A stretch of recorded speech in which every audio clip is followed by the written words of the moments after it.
하나님은 사랑이시다.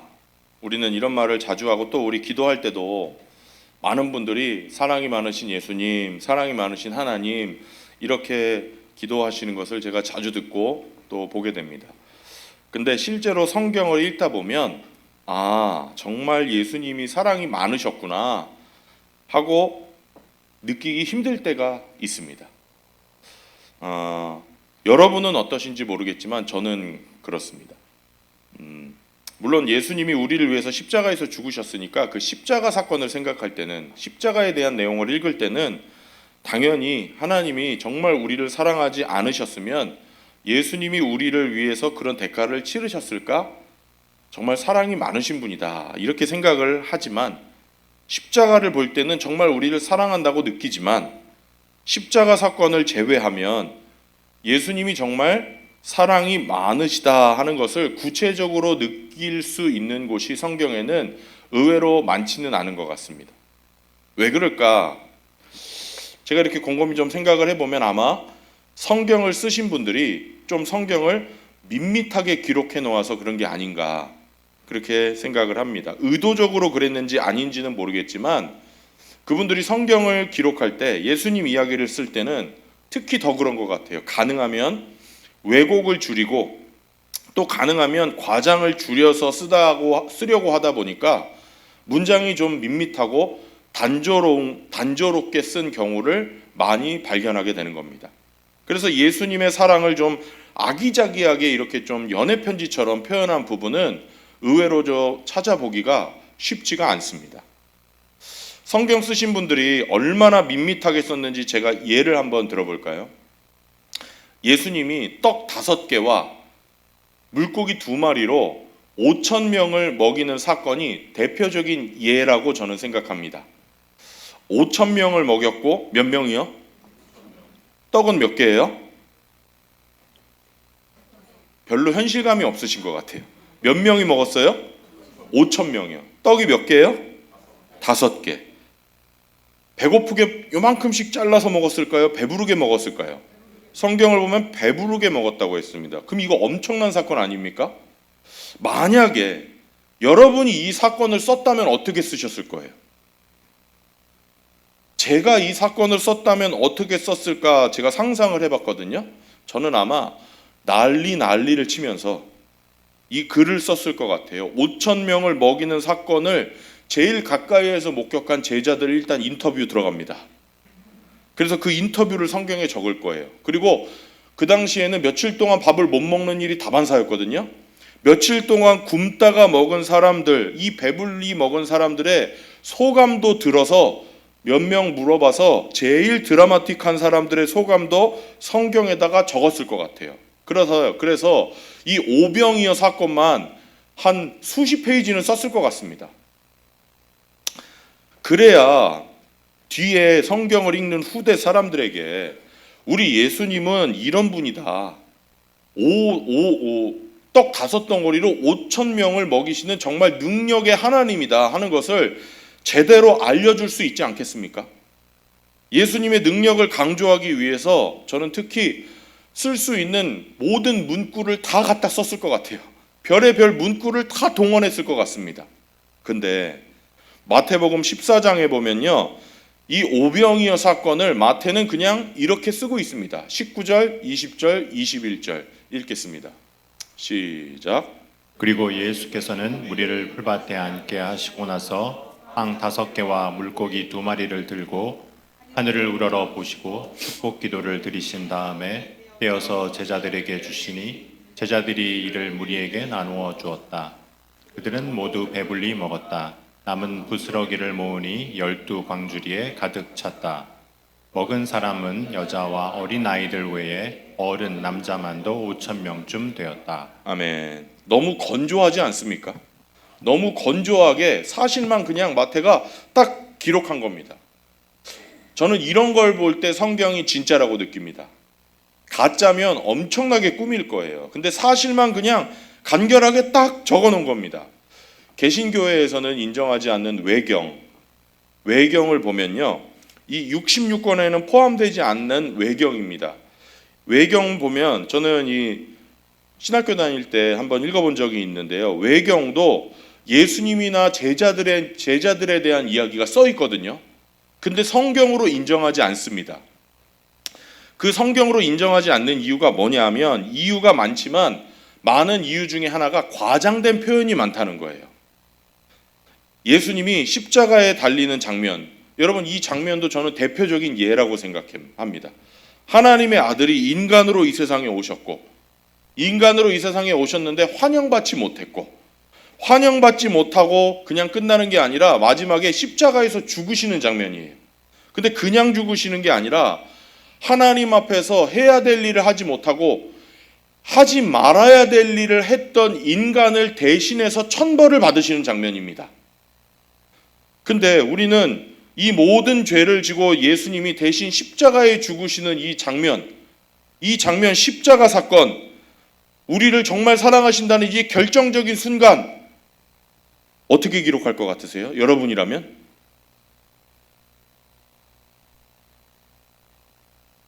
얼마나 아픈지 써야 될 거 아니에요. 그러지 않습니까? 이 여러 페이지 써야 된다고 저는 생각해요. 저 같으면 적어도 그 못 박히는 고통이 얼마나 큰지는 자세히 쓸 것 같아요. 창으로 찔리는 고통, 채찍 맞는 고통. 근데 누가복음 23장 33절에서 이렇게 간단하게 묘사하고 지나갑니다. 한번 읽어보겠습니다. 시작. 그들은 해골이라 하는 곳에 이르러서 거기서 예수를 십자가에 달고 그 죄수들도 그렇게 하였는데 한 사람은 그의 오른쪽에 한 사람은 그의 왼쪽에 달았다. 아멘. 누가는 의사입니다. 직업이. 의사였던 누가는 아마 예수님의 의학적인 상태를 훨씬 더 자세하게 적고 싶었을 겁니다. 그런데 그냥 간단하게 적고 지나갈 뿐입니다. 이렇게 성경 쓰신 분들은 행여라도 예수님에 대한 사건이 왜곡되거나 과장될까봐 굉장히 조심했던 것 같아요. 그래서 예수님 이야기를 읽어도 야, 예수님이 정말 사랑이 많으신 분이다 하는 것을 자세히 보지 않으면 느끼기 어려울 때가 많이 있다고 저는 생각합니다. 근데 오늘 우리가 읽은 이 본문 말씀만큼은 우리를 향한 하나님의 사랑, 예수님의 사랑의 향기가 아주 진하게 드러나는 장면입니다. 지금 예수님은 몇 시간 뒤에 자기가 사랑하는 제자 중에 한 명에게 배반을 당해서 십자가에서 죽으실 처지에 놓여 있었습니다. 제자들은 예수님의 이런 운명을 예수님으로부터 들어서 알고 있었고 지금 두려워하고 근심하고 있습니다. 저번에도 말씀드렸지만 예수님을 보내는 제자들의 고민, 제자들의 근심이 더 크겠습니까? 아니면은 죽으셔야 되는 당사자인 예수님의 고민이 더 크겠습니까? 우리는 항상 감정이입을 제자들에게만 하는 것 같아요. 그죠? 여러분이 예수님이라고 생각해 보세요. 제자들의 고민과 예수님의 고민이 비교가 됩니까?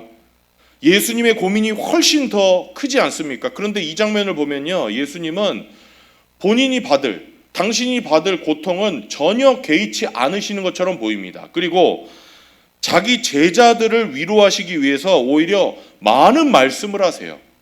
위로를 받아야 될 예수님이 오히려 제자들을 위로하시는 놀라운 장면입니다. 제자들을 향한 예수님의 위로의 말씀, 이 사랑의 말씀은 오늘날 우리에게도 똑같이 해당되기 때문에 저는 이 말씀을 읽을 때마다 정말로 마음에 와닿는 말씀이 아닌가 이렇게 생각합니다. 오늘 본문에서 예수님은 염려하는 제자들에게 4가지 위로의 말씀을 하시는데요. 함께 이 말씀 나눌 때 예수님의 위로를 여러분 이 말씀을 통해서 제자들과 똑같이 풍성하게 누리게 되는 은혜가 있기를 축원합니다. 첫 번째, 예수님의 위로는 어떤 위로였냐? 기억의 위로입니다. 기억의 위로. 따라서 해보십시오. 기억의 위로. 26절 말씀 우리 다 같이 읽겠습니다. 시작. 그러나 보혜사 곧 아버지께서 내 이름으로 보내실 성령께서 너희에게 모든 것을 가르쳐 주실 것이며 또 내가 너희에게 말한 모든 것을 생각나게 하실 것이다. 아멘. 그날 저녁에 예수님은 제자들이 꼭 깨달아야 될 것, 꼭 기억해야 될 것을, 평생 잊지 말아야 될 것을 말씀하시고 가르쳐 주셨습니다. 그런데 제자들은 지금 예수님으로부터 나는 이제 곧 죽는다는 충격적인 소식을 들었기 때문에 충격 상태에 빠져 있습니다. 그래서 예수님이 말씀하시는 게 귀에 들어왔겠습니까? 안 들어왔겠습니까? 안 들어왔습니다. 제가 예수님이었다면요, 제자들을 다그쳤을 겁니다. 야, 니네 정신 차리고 내 말 똑바로 들어라. 절대로 이거는 잊어버리면 안 된다. 절대로 잊어버리면 안 돼. 이거는 너네 꼭 깨달아야 된다. 3년 동안 들은 거 다 기억 못해도 돼. 이거는 꼭 깨달아야 돼. 저 같으면요, 이렇게 다그치고 그래도 못 알아들으면 한 명씩 불러서 면담하면서 혼냈을 것 같아요. 근데 우리 예수님은 제자들이 받은 충격을 이해하셨습니다. 그래서 아무리 중요한 말씀을 하셔도 이해 못하고 기억하지 못하는 제자들을 나무라지 않으시고 위로의 말씀을 하세요. 야, 니네들 지금 깨닫지 못하고 내가 하는 얘기를 기억하지 못한다고 해서 걱정할 필요 없다. 염려하지 말아라. 내가 곧 성령님을 너희에게 보내줄 텐데 그분이 오시면 너희에게 내가 한 말을 다 기억나게 해주실 것이고 다 깨닫게 해주실 것이다. 얼마나 따뜻한 사랑의 모습입니까? 위로하시는 우리 예수님. 근데요, 이게 말로만 하는 위로라면 별로 큰 위로가 안 됩니다. 예를 들어서 어떤 사람이 작은 가게를 시작했어요. 우리 최영범 지사님이 작은 가게를 시작했습니다. 별로 자본이 없이 시작했습니다. 여기저기 돈을 긁어 모아서 퇴직금 막 긁어 모아서 아파트 대출 받아가지고 시작했어요. 근근히 하루하루 버팁니다. 어느 날 사랑하는 손재영 장로님이 찾아가서 말합니다. 집사님 잘 될 거예요. 걱정하지 마세요. 이런 말이 위로가 됩니까? 안 됩니까? 왜 안 돼요? 아예 안 되는 건 아니죠. 야, 자본 없으면 내가 시작하지 말라고 몇 번 말했냐?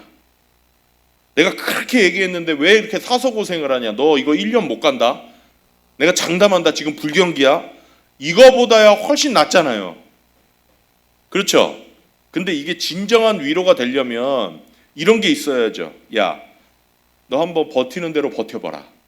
정말. 그리고 정 안 되면 나한테 얘기해. 내가 가진 돈은 없지만 여기저기서 조금 끌어서 1,000만 원이든 2,000만 원이든 내가 할 수 있는 건 이 정도는 돼. 잘 될 거야. 열심히 한번 해봐. 이런 약속이 붙은 위로가 진짜 힘 있는 위로 아닙니까? 장사하시게요? 예수님은 기억의 위로를 하셨는데요. 이게 말뿐인 위로냐 아니면 정말 약속이 붙은 실천하실 수 있는 위로냐? 우리 예수님은 말씀으로도 위로하셨고 실제로도 이 위로대로 실천하셨습니다. 그 좋은 예가 저는 베드로라고 생각합니다. 여러분 베드로 잘 아시죠? 이 베드로는 예수님 아주 사랑하는 제자예요. 열심히 믿었던 사람입니다. 근데 교육은 많이 받지 못했던 사람이고 머리도 그다지 똑똑한 사람은 아니었던 것 같습니다. 상대적으로 제자들 중에 그랬던 것 같아요. 그래서 성경에 보면요, 정말 뚱딴지 같은 얘기 많이 하고 엉뚱한 질문 자주 합니다. 예수님이 죽으시는 저녁에도 예수님이 얘들아 나 이제 곧 죽는다 이렇게 말씀하시니까 베드로가 뭐라고 얘기했죠? 저도 주님을 위해서 같이 죽겠습니다. 이거 굉장히 용기 있는 말이지만 지키지도 못할 철없는 얘기잖아요. 곧바로 몇 시간 뒤에 도망가지 않았습니까? 제일 먼저. 지금 무슨 일이 벌어지고 있는지도 모르는 거예요. 이렇게 깨닫는 게 좀 둔했던 베드로가 며칠 뒤가 되면요, 엄청난 설교를 하는 장면이 나옵니다. 그게 사도행전 2장이거든요. 다 읽지는 않고 시간 관계상 22절, 23절 이 베드로의 설교 중에 유명한 말씀 한번 읽어보겠습니다. 시작. 이스라엘 동포 여러분, 이 말을 들으십시오. 여러분이 아시는 바와 같이 나사렛 예수는 하나님께서 기적과 놀라운 일과 표징으로 여러분에게 증명해 보이신 분입니다. 하나님께서는 그를 통하여 여러분 가운데서 이 모든 일을 행하셨습니다. 이 예수께서 버림을 받으신 것은 하나님이 정하신 계획을 따라 미리 알고 계신 대로 된 일이지만 여러분은 그를 무법자들의 손을 빌어서 십자가에 못 박아 죽으셨습니다. 아멘. 이 베드로가 일주일 내내 저처럼 열심히 설교 준비해서 설교한 게 아니에요. 근데 설교하면서 17절부터는 요엘서에 있는 구약 요엘서에 있는 말씀을 인용하고요. 그 다음에 예수님을 설명하고 그 다음에 25절부터는 시편 16편을 인용합니다. 그리고 그 인용의 초점은 뒤에 나오는 31절인데 31절도 한번 읽어보겠습니다. 31절 시작. 그래서 그는 그리스도의 부활을 미리 내다보고 말하기를 그리스도는 지옥에 버려지지 않았고 그의 육체는 썩지 않았다 하였습니다. 아멘. 이게 무슨 말이냐면요. 시편에 보면 의로운 사람이 죽으면 하나님이 절대로 그대로 버려두시지 않는다고 하지 않았느냐. 시편에 이런 말씀이 있거든요. 우리가 죽는 것은 우리 죄 때문에 죽는 것이지만 예수님이 죽으시는 것은 의로우셔서 죄가 없는 분이 죽으신 거기 때문에 예수님은 죽음을 이기고 부활하실 수밖에 없었다라고 유대인들 앞에서 베드로가 설교하는 겁니다. 그리고 34절부터는 또 시편 110편을 인용합니다. 34절 한번 읽겠습니다. 시작. 다윗은 하늘에 올라가지 못하였으나 그는 이렇게 말하였습니다. 주님께서 내 주님께 말씀하시기를 내가 내 원수를 내 발 아래에 굴복시키기까지 너는 내 오른쪽에 앉아 있어라 하셨습니다. 아멘. 이건 무슨 얘기냐면요. 다윗이 장차 오실 예수님을 그리스도라고 불렀다면 그리스도는 단순히 다윗의 후손이 아니다. 그분은 하나님이다. 너희가 못 박아 죽인 예수님은 하나님이다. 이 이야기를 지금 베드로가 하고 있는 겁니다. 이렇게 명설교를 하고 나니까 어떤 일이 벌어졌는지 아십니까? 사도행전 2장 37절 38절 한번 읽어보겠습니다. 시작. 사람들이 이 말을 듣고 마음이 찔려서 형제들이여 우리가 어떻게 하면 좋겠습니까? 하고 베드로와 다른 사도들에게 말하였다. 베드로가 대답하였다. 회개하십시오. 그리고 여러분 각 사람은 예수 그리스도의 이름으로 세례를 받고 죄 용서를 받으십시오. 그리하면 성령을 선물로 받을 것입니다. 아멘. 그리고 이날 3,000명이 회개하고 세례를 받고 그리스도인이 되었습니다. 근데 참 이상합니다. 한 달 전만 해도 도대체 예수님이 이야기를 하셔도 못 알아듣고 철없는 얘기만 하던 베드로. 이 베드로가 어떻게 구약 성경을 적절하게 인용하면서 이렇게 조직적인 명설교를 할 수 있느냐 이겁니다. 예수님이 죽으시고 나서 지금까지 40일, 50일 동안 도대체 무슨 일이 있었던 겁니까? 아주 확실한 일이 하나 있었죠. 예수님이 부활하셨고 성령님이 오셨습니다. 오늘이 바로 그날입니다. 성령 강림 주일. 성령님을 받고 나서 한 설교이기 때문에 베드로의 설교에는 능력이 나타난 겁니다. 무식한 베드로였지만, 머리가 그렇게 똑똑하지는 못한 베드로였지만 성령님이 베드로에게 오셔서 가르쳐 주시고 깨우쳐 주셨습니다. 기억나게 해주셨습니다. 그 능력에 힘입어서 이런 명설교를 했고 그 설교를 들은 사람들 중에 3,000명이 회개하는 역사가 일어났던 것입니다. 여러분, 우리 예수님이 하신 약속의 말씀은 꼭 이루어진다는 것을 믿으시기를 바랍니다. 내가 성령을 보내면 성령님께서 너희들을 깨닫게 해주실 것이고 기억나게 해주실 것이다. 우리 예수님이 약속해 주셨습니다. 이 약속은 반드시 내 삶에서도 이루어진다는 사실을 여러분 믿으십시오. 혹시 나는 성경 읽어도 무슨 말인지 잘 모르겠는데요, 이런 분 계십니까? 고민하지 마시고 기도하세요. 여기 약속이 있잖아요. 내가 기억나게 해주고 깨닫게 해주겠다. 진심으로 기도하세요. 주님, 성령님, 내가 이 성경을 읽을 때 짧은 한 장을 읽지만 깨닫게 해주십시오. 설교가 귀에 잘 들어오지 않으면 여러분 기도하십시오. 성령님, 이 설교가 깨달아지게 도와주시고 나를 향한 그 말씀이 어떤 것인지 오늘 알게 해주십시오. 반드시 기도하는 것과 하지 않는 것은 큰 차이를 낼 줄을 믿습니다. 기억나지 않는다고, 특히 우리 연세 많으신 분들 염려하지 마세요. 성령님이 정확한 때에 다 기억나게 해주실 줄로 저는 믿습니다. 우리가 살면서 어려운 일을 만날 때도요, 역경 중에 빠질 때도 하나님이 우리를 도와주시는데 가장 즐겨 사용하시는 방법이 뭔지 아십니까? 바로 말씀을 생각나게 하시는 겁니다. 그래서 이해가 되든지 안 되든지 외우든지 못 외우든지 간에 자꾸만 말씀을 읽고 하나라도 외우고 기억하려고 노력해 보십시오. 또 문제가 생겼을 때 말로만 너무 야 큰일 났다 이러지 마시고요. 좀 시간을 가지고 차분하게 한번 기도해 보세요. 한 20분 이상 앉아서 기도하시다 보면 하나님이 우리에게 들려주고 싶은 말씀이 있으시면 생각나게 하십니다. 그때도 어떻게 하시냐? 옛날에 들었던 말씀을 기억나게 하시거나 읽었던 말씀이 떠오르게 하시는 겁니다. 여러분, 나는 지혜가 부족하다, 나는 지혜가 없다 한탄하지 마시고 하나님이 주시는 지혜의 삶을 살아가시기를 주님의 이름으로 축원합니다. 두 번째 위로, 예수님의 위로는 어떤 위로였냐? 평화의 위로입니다. 평화의 위로. 저는 이 평화의 위로 여러분에게 다 가득했으면 좋겠습니다. 따라서 해보십시오. 평화의 위로. 27절 말씀 큰 소리로 읽겠습니다. 시작. 나는 평화를 너희에게 남겨준다. 나는 내 평화를 너희에게 준다. 내가 너희에게 주는 평화는 세상이 주는 것과 같지 않다. 너희는 마음에 근심하지 말고 두려워하지도 말아라. 아멘. 지금 이 최후의 만찬 저녁에 제자들에게 가장 필요한 게 뭘까 제가 생각해 봤는데 저는 평화인 것 같아요. 마음의 평화. 근심했거든요. 두려워했거든요. 예수님이 이걸 잘 아시고 제자들에게 약속하시는 게 뭐냐 하면 평화입니다. 그리고 그 평화를 예수님이 이렇게 묘사하십니다. 나의 평화를, 누구의 평화를? 야, 이거 기가 막히지 않습니까? 나의 평화를 어떻게 한다? 너희에게 준다. 근데 여러분 상상해 보세요. 그날 저녁에 예수님 표정이 어땠을까요?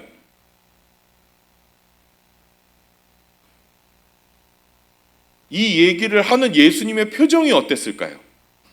1번 똥 씹은 표정, 2번 굉장히 평화로운 표정. 만약에 평화로운 표정이 아니라 정말로 인상을 쓰면서 피곤에 지쳐가지고 야 이젠 오늘 끝난다, 나 간다, 이런 표정으로 나의 평화를 너에게 준다 이랬으면 여러분 어떻게 대답하실 것 같아요? 네, 그죠? 저도 그랬을 것 같아요. 괜찮습니다, 넣어두세요. 그러실 것 같지 않겠습니까? 고맙지만 사양하겠습니다. 근데 그게 아니었어요. 제자들은 두렵고 근심했지만 예수님의 얼굴에서 강 같은 평화를 보았을 겁니다. 닥쳐온 죽음이, 예수님 앞에 있는 죽음이 예수님을 흔들지 못한다는 것을 그 얼굴에서 보았을 겁니다. 제자들에게 예수님은 그 얼굴로 이렇게 말씀하시는 거예요. 나의 평화를 너희에게 준다. 그러면서 내가 주는 평화는 이 세상이 주는 평화와는 다르다, 이렇게 말씀하십니다. 어떤 평화입니까? 이게 한마디로 조건을 초월하는 평화라는 겁니다. 왜냐하면 이 세상에서는 일이 잘 돌아가고 환경이 좋으면 어느 정도 사람들이 평화를 누립니다. 그렇죠? 여러분 직장이 안정돼 있고 아이들이 잘 자라주고 여러분 예금 통장에 돈이 좀 있으면 마음이 편합니까? 불편합니까? 오늘 대답 중에 제일 큰 대답이었습니다. 마음이 편하죠. 근데 반대로 여쭤보겠습니다. 아이들이 좀 말을 안 듣습니다. 직장에는 감원 소식이 있습니다. 가정이 경제적으로 어렵습니다. 그러면은 평화가 어떻게 됩니까? 건강이 연약해집니다. 어떻게 돼요? 평화는 깨집니다. 이게 무슨 뜻이냐면 이 세상에서의 평화는 조건부 평화라는 겁니다. 조건이 만족돼야만 누리는 평화예요. 이런 조건부 평화는 절대로 오래가지 못합니다. 그래서 이런 말이 있잖아요. 옛날부터 서양 속담인데 하루가 행복하기를 원하면 머리를 깎아라. 아니 죄송합니다. 1시간이 행복하기를 원하면 머리를 깎아라. 하루가 행복하기를 원하면 새 차를 사라. 일주일이 행복하기를 원하면 새 집을 사라. 한 달이 행복하기를 원하면 뭐를 해야 될까요? 예수님 믿으면 한 달만 행복합니까? 한 달이 행복하기를 원하면 결혼을 해라. 다 조건부 평화라는 얘기예요. 세상이 주는 평화는 결코 오래 지속되지 않는다는 겁니다. 근데 여러분, 영원히 행복하기를 원하십니까? 예수님 믿으십시오. 주님만이 주실 수 있는 평화가 있습니다. 예수님만이 주시는 이 평화는 세상이 주는 조건부 평화와는 다릅니다. 세상이 주는 평화는 환경에 달려 있지만 예수님이 주시는 평화는 환경을 초월하는 평화예요. 그래서 폭풍 속에서도 누릴 수 있는 평화입니다. 사실 환경으로 따지면요, 이날 저녁에 예수님이 처한 환경보다 더 열악한 환경이 어디 있습니까? 여러분 고민 많으실 거예요. 경제적인 고민, 자녀들 고민, 직장, 사업장 고민 다 여러분 가지고 계실 겁니다. 그런데 지금 몇 시간 뒤에 죽음을 앞둔 예수님보다 더 큰 고민을 가지고 있는 분 이 자리에 계십니까? 죽음 앞에서는 우리가 가진 다른 삶의 고민은 어떻게 보면 다 사치 아닙니까? 우리 주님은 지금 몇 시간 뒤에 십자가에서 죽으셔야 돼요. 그것도 내가 사랑하는 3년 동안 데리고 다닌 그 제자에게 배반당해서 죽으시는 죽음이에요. 외롭게 다 도망가고 혼자 십자가에 매달려야 되는 그 죽음. 이날 저녁에 예수님이 가지고 있던 고민보다 더 큰 고민을 가지고 살아가는 분은 이 자리에 안 계실 겁니다. 그런데 예수님은 이 모든 조건을 초월해서 마음속에 평화를 누리고 계셨습니다. 그리고 약속하셨습니다. 이 평화를, 나의 평화를 너희에게 준다. 내가 주는 이 평화는 세상이 주는 평화와는 다르다. 하나님의 자녀된 우리는 이렇게 예수님만이 주실 수 있는 세상은 줄 수 없는 평화를 다 소유하고 누리면서 살아갈 수 있다는 것을 믿으시기를 바랍니다. 그러면 우리가 이 평화를 어떻게 하면 소유할 수 있느냐? 어떤 극한 환경에서는 하나님이 초자연적으로 찾아오셔서 이런 평화를 주실 때도 있습니다. 도저히 움직일 수도 없고 내가 뛸 수도 없는 극한 상황에서는 울부짖으면서 하나님께 기도로 매달릴 때 하나님이 찾아오셔서 내가 너와 함께한다 하시면서 설명할 수 없는 평안을 주실 수도 있다는 겁니다. 그렇지만 여기서 예수님이 말씀하시는 평화는 꼭 그런 때뿐만이 아니라 우리가 일상생활을 살아가면서도 누릴 수 있는 평화입니다. 바로 구원받은 사람이 누리는 평화입니다. 우리가 예수님 안에서 누리는 평화는 결국은 예수님 때문에 하나님과 화목하게 되었다는 사실 때문에 누리는 평화입니다. 예수님 때문에 우리가 원래는 하나님과 원수였는데 이제는 하나님의 자녀가 됐다는 사실 때문에 누리는 평화입니다. 예수님 영접하면 우리가 어떤 사람이 됩니까? 하나님 자녀가 됩니다. 그 하나님이 어떤 분이십니까? 천지를 만드신 전능하신 하나님이십니다. 말씀으로 그분이 나의 아버지가 되셔서 나를 사랑해 주시고 나를 지켜보시는데 어떻게 우리 마음에 평화가 없을 수가 있겠냐, 이 말씀입니다. 그래서 우리 예수님도 마태복음 10장에서 이렇게 말씀하셨어요. 하늘을 날아다니는 참새 한 마리도 하나님 아버지의 허락 없이는 땅에 떨어지지 않는다. 아주 사소한 일 하나도 하나님의 섭리 속에서 이루어진다는 것을 예수님이 강조하시는 겁니다. 여러분, 우리가 예수님 영접하고 하나님 자녀가 됐다면 우리에게 일어나는 아주 사소한 일, 작은 일, 이것까지도 하나님, 아버지이신 하나님이 다 걱정해 주시고 염려해 주시지 않으시겠습니까? 그래서 참새 얘기를 하시고 난 다음에 예수님이 곧바로 뭐라고 얘기하셨는지 아십니까? 두려워하지 말아라. 너희는 참새보다 귀하지 않느냐. 우리는 하나님의 자녀가 됐기 때문에, 전능하신 하나님의 자녀가 됐기 때문에, 그분의 관심과 사랑을 받기 때문에 평화를 누리면서 살아갈 수 있음을 믿으시기를 바랍니다. 바울도 이것을 확신하고 로마서 8장 28절에서 이렇게 소리치고 외치는 것입니다. 다 같이 한번 확신을 가지고 우리도 고백해 보겠습니다. 시작. 하나님을 사랑하는 사람들, 곧 하나님의 뜻대로 부르심을 받은 사람들에게는 모든 일이 서로 협력해서 선을 이룬다는 것을 우리는 압니다. 아멘. 고난도 역경도 하나님은 선을 이루고 계시는 중이라는 사실입니다. 여러분, 어려움 속에서 혹시 하나님이 나를 외면하고 계시나 하는 생각이 들 때가 있으십니까? 하나님 절대로 그러시지 않으십니다. 아니, 사람도 정상적인 사람이면요, 자기가 사랑하는 아들, 자기가 사랑하는 어린 아들, 딸을 방에 혼자 두지 못해요.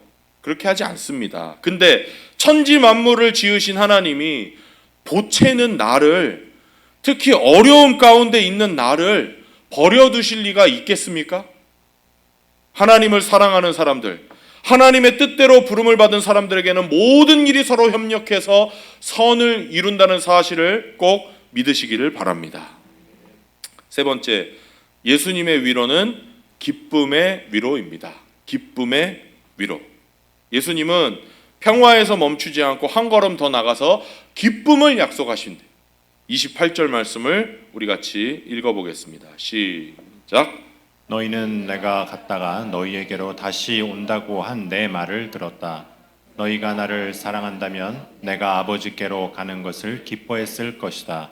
내 아버지는 나보다 크신 분이기 때문이다. 아멘. 이것도 자세히 보면요, 굉장히 자상하신 우리 예수님의 모습이 드러나는 부분입니다. 우리 예수님이 여태까지 쭉 말씀하셨는데 제자들이 지금까지 계속해서 불안해하고 근심하거든요. 그러니까 이제 예수님이 설득하시는 장면이에요. 너희들 내가 지금 떠난다고 두려워하고 근심하는데 사실 니네들 내 입장에서 한번 생각해봐라 하면서 설득하시는 겁니다. 지금 내 입장에서 생각하면 니네들 기뻐해야 된다, 이런 말씀이에요. 하나님의 아들이 세상에 오셔서 인간의 연약함과 인간의 한계를 갖고 이 세상에 33년을 사셨습니다. 그러다가 이제 하나님께로 돌아가시는 거예요.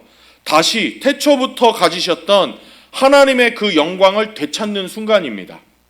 제자들 입장에서는 예수님을 보내는 것이지만 예수님 입장에서는 원래 계시던 곳으로 돌아가시는 겁니다. 그래서 예수님이 말씀하시는 거예요. 야, 그러면 니네들 좀 기뻐해 줘야 되는 거 아니냐? 나 원래 있던 곳으로 돌아가는데 니네들 기뻐해 줘야 되는 거 아니냐? 예수 믿는 사람에게는 이런 기쁨의 위로를 맛볼 수 있는 권리가 있습니다. 실제로 우리는 이 세상을 살면서 이런 기쁨을 누리면서 살아갑니다. 특히 믿는 분들의 장례식장을 가보면 우리가 알 수 있습니다. 굉장히 슬프고 섭섭한 일이지만 어떻게 보면 또 잔잔한 축제가 되기도 합니다. 저희 어머니가 이 자리에도 계시지만 저희 어머니가 저에게 여러 번 부탁하신 것 중에, 부탁하는 게 많이 없으신데 부탁하신 것 중에 이게 있습니다. 내가 죽고 나면 장례식장에 신나는 찬송을 틀어줘, 이렇게 얘기하셨습니다. 제가 그 소원을 반드시 들어드릴 예정입니다. 더 이상 부탁 안 하셔도 됩니다. 기쁨과 환희의 찬송을 반드시 빵빵한 블루투스 스피커로 틀어드리겠습니다. 축제처럼 천국에 보내드리겠습니다. 그렇게 할 수 있는 이유가 뭐죠? 사랑하는 분과 헤어질 때 살아있는 사람의 입장에서는 보내는 거지만 떠나는 분의 입장에서는 아버지가 계신 곳으로 돌아가는 거기 때문입니다. 그래서 성도는 죽음 앞에서 기뻐할 수 있고 더 나아가서 즐거워할 수도 있는 것입니다. 이게 바로 예수님이 우리에게 주신 기쁨의 위로입니다. 계속해서 우리 예수님이 말씀하세요. 내가 아버지께 가는 것을 기뻐할 것이다. 내 아버지는 나보다 크신 분이기 때문이다. 이게 무슨 말이냐면 너희는 나를 위해서 기뻐해야 된다. 왜? 사명을 이루라고 아버지께서 나를 이 땅에 보내주셨는데 나는 그 아버지의 소원을 다 이루어드리고 이제 사명 완수하고 돌아간다. 그래서 너희는 기뻐해야 된다. 이런 말씀입니다. 우리가 누리는 기쁨은 환경이 좋아서 역경이 없어서 기뻐하는 기쁨이 아닙니다. 그것을 통해서 주님의 뜻이 이루어지고 있다는 것. 때로는 우리 삶에 어려움이 있지만 내 이 어려운 삶을 통해서 주님의 뜻이 이루어지는데 내가 지금 한몫하고 있다는 것.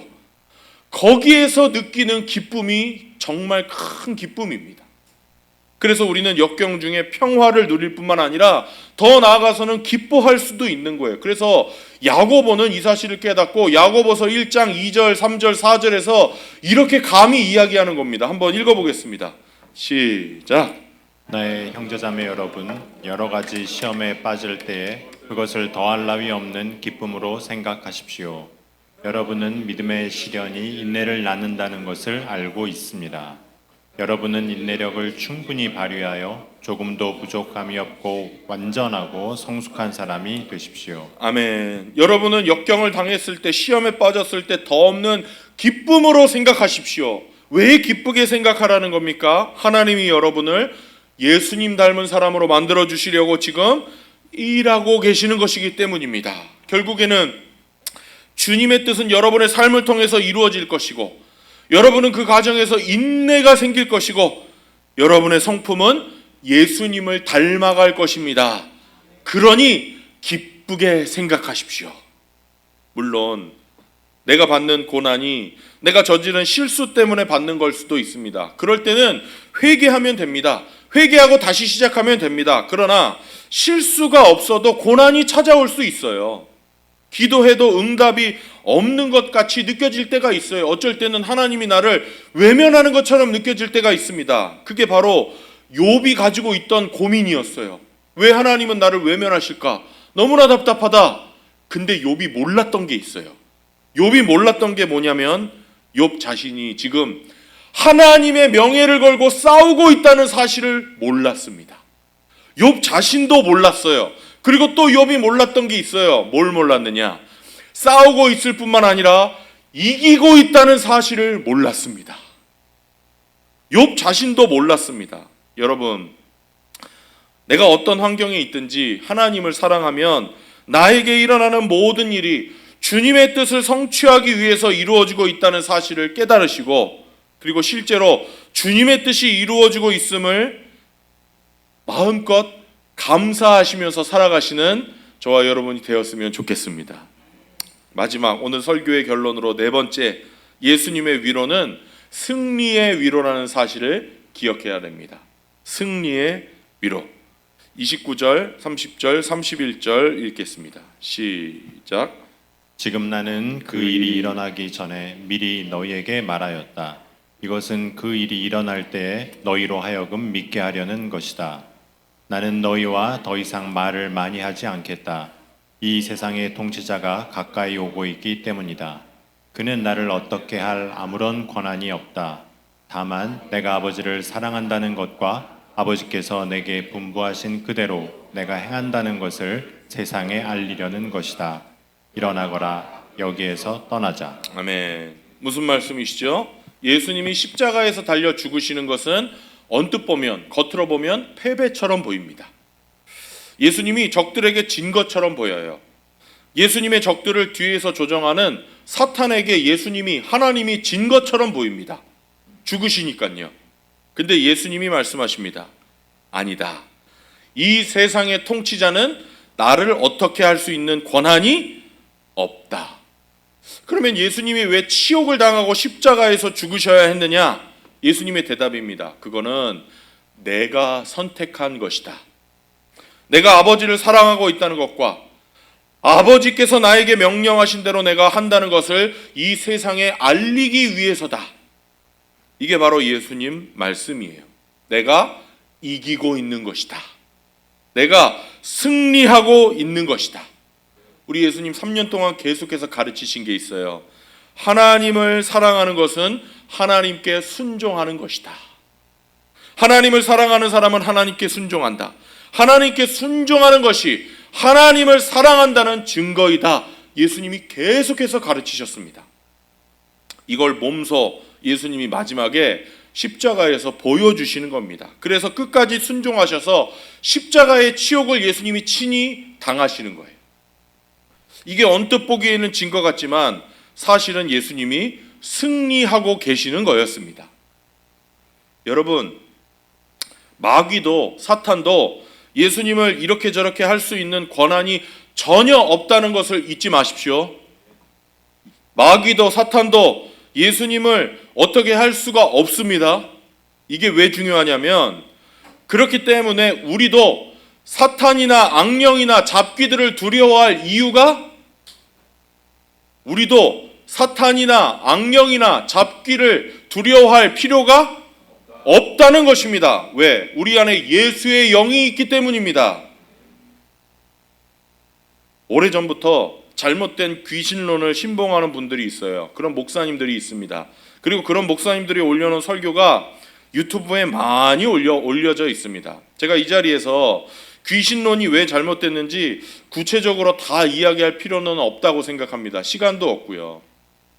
귀신론의 한 가지 큰 약점만 제가 말씀드리려고 합니다. 그게 뭐냐? 바로 귀신들을 쓸데없이 너무 격상시켜놨다는 겁니다.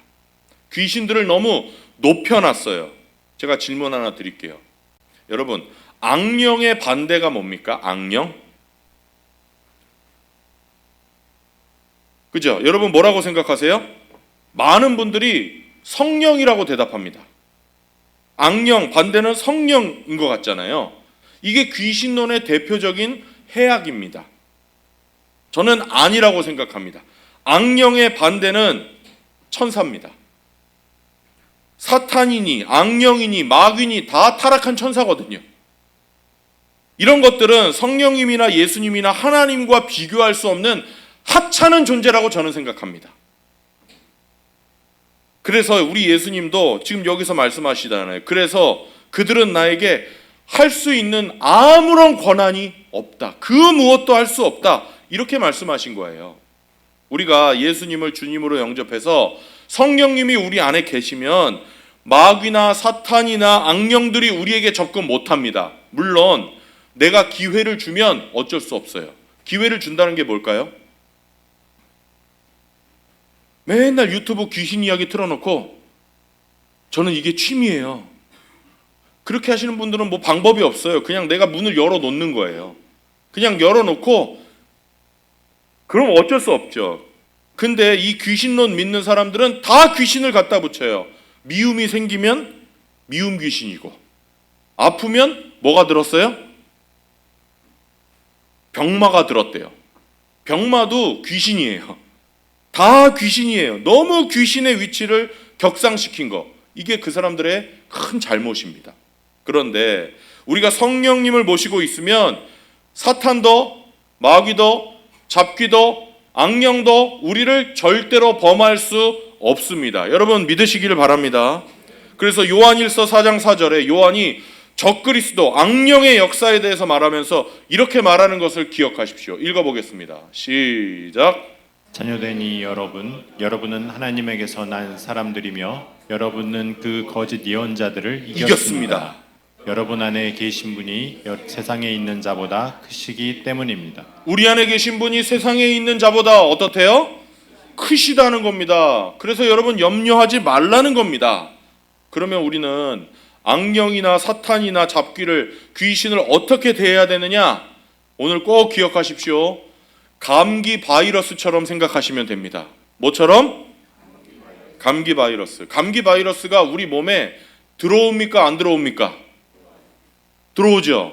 항상 들어옵니다. 그런데 언제 우리가 감기에 걸려요? 들어올 때마다 걸립니까? 언제 걸려요? 몸이 약할 때. 그게 언제예요? 면역력이 떨어졌을 때. 그렇다고 해서 우리가 감기 안 걸리려고 감기 바이러스를 두려워하면서 이 세상을 살 수 있습니까? 그렇게 살 필요도 없죠. 정상적으로 못 살아요. 실제로 서양에서 그런 사람이 하나 있었어요. 다른 사람 안 만나고 어디 안 가고 막 악수도 안 하고요. 나중에는 음식도 못 먹고 실제로 그렇게 살다가 죽은 사람이 하나 있습니다. 감기 바이러스가 무서워서 삶이 비참하게 끝난 거예요. 그렇게 살 수 없죠. 아니죠. 우리가 정상적으로 몸이 건강하면요, 바이러스가 우리 몸에 들어와도 꼼짝을 못하는 거예요. 우리 면역세포가 이깁니다.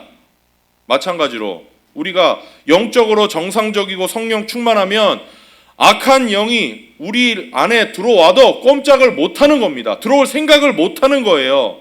그래서 신경 안 쓰시고 지내는 게 제일 좋습니다. 차라리 성령 충만하려고 애를 쓰십시오. 악령에게 집중하지 마시고 성령 충만하는 데 집중하시기를 바랍니다. 저를 따라서 해보십시오. 성령 충만하자. 몸의 면역력이 떨어지면 감기 걸리는 것처럼 성령 충만하지 않으면 문제가 되는 겁니다. 절대로 사탄이나 악령이나 잡귀를 너무 격상시켜서 예수님이나 성령님이나 하나님과 같은 위치에 두지 마시기를 바랍니다. 그리고 우리 안에 계신 분이 세상에 계신 자보다 크다라는 것을 꼭 믿으시고 예수님의 승리가 나의 승리, 우리의 승리인 것을 체험하면서 살아가시기를 바랍니다. 말씀을 마치겠습니다. 여러분, 예수님은 이렇게 사랑의 말씀, 위로의 말씀을 하셨습니다. 이게 다 제자들에게만 주신 말씀일 뿐만 아니라 오늘 저와 여러분에게 주신 위로의 말씀인 줄로 믿습니다. 오늘 우리에게 지혜를 약속하셨습니다. 기억나게 하시겠다고 약속하셨습니다. 평화를 약속하셨고 기쁨을 약속하셨고 승리를 약속하셨습니다. 주님이 약속하신 이 모든 것들 여러분 다 받아서 지혜롭게 사시고 평화 가운데 사시고 기쁘게 사시고 또 승리하면서 살아가시기를 우리 주님의 이름으로 축원합니다. 같이 기도하겠습니다.